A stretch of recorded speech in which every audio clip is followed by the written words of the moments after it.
नमस्कार प्यारे बच्चों, आप सभी का मेरे चैनल में बहुत स्वागत है। तो आज हम एक नई वीडियो के साथ शुरुआत करते हैं और ज्योग्राफी का जो एक टॉपिक है उसको आज हम रीड करते हैं। तो अब स्टार्ट करते हैं। चैप्टर का हमारा नाम क्या है? The earth in the solar system. सौरमंडल में जो पृथ्वी है उसके बारे में हम ये पढ़ेंगे। ठीक है, तो सबसे पहले हम देखते हैं Have you seen the sky after sunset? One would first notice one or two bright dots shining in the sky.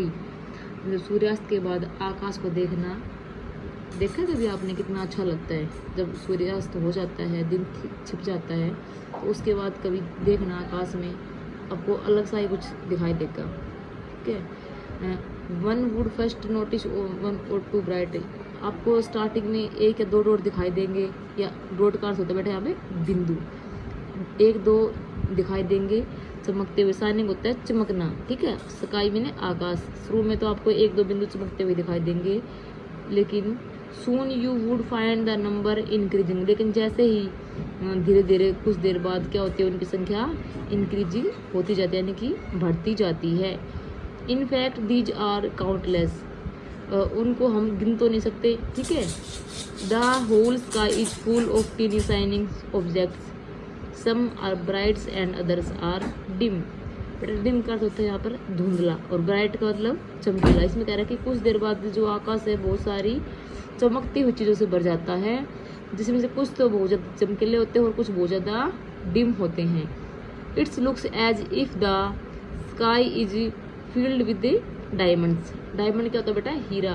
कई देर बाद आपको ऐसा लगेगा कि जो पूरा आकाश है वो हीरो से जुड़ा हुआ है। ठीक है, they all appear to be twinkling, और वो हमें चमकते हुए प्रतीत दिखाई देते हैं। But if you look at them carefully you will find that some of them twinkle continuously while other do not.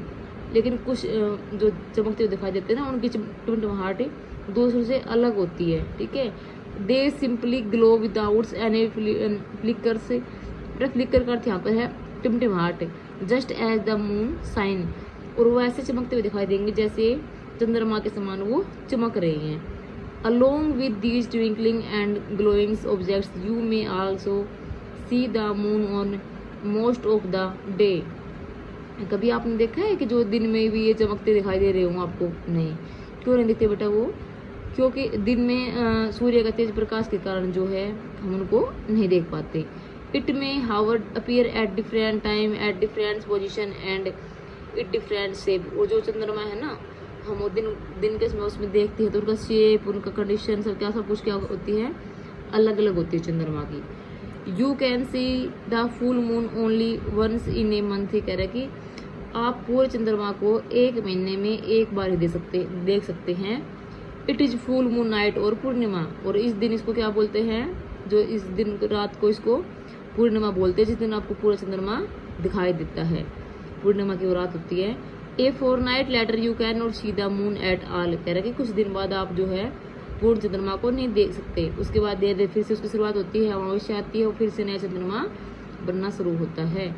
On this day you can observe that night sky best provided it is a clear night. इसमें कह रहा है कि अगर रात को आकाश साफ है तो आपको क्या होगा?